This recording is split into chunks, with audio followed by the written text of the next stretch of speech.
Faedah dari keramat atau karamah ialah untuk memantapkan iman dan yakin kepada Allah yang telah memberikan keramat itu.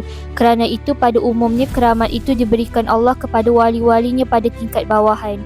Sedangkan wali-wali Allah pada tingkat atasan tidak dikurniakan Allah keramat apa saja, yakni keramat yang bersifat lahiriah. Sebab mereka itu bukan wali-wali kecil lagi tetapi telah merupakan wali-wali besar menurut pemahaman tauhid dan tasawuf. Sebab hati mereka telah penuh dengan iman yang mantap, yakni yang begitu kuat, dan pula dengan ilmu makrifat terhadap Allah SWT. Sebab itu mereka tidak berhajat lagi kepada sesuatu yang memantapkan dan mengukuhkan iman dan keimanannya. Laksana bukit dan gunung tidak perlu kepada dasar, sehingga bagaimanapun kencangnya angin dan kuatnya gempa bumi, namun bukit dan gunung tidak akan retak dan hancur. Berlainan dengan timbunan pasir dan tanah, perlu dibuat konkrit untuk tanah dan pasir itu supaya tidak berserakan apabila datang angin kencang. Demikianlah perbandingan perbezaan antara wali-wali Allah yang besar dengan wali-wali kecil.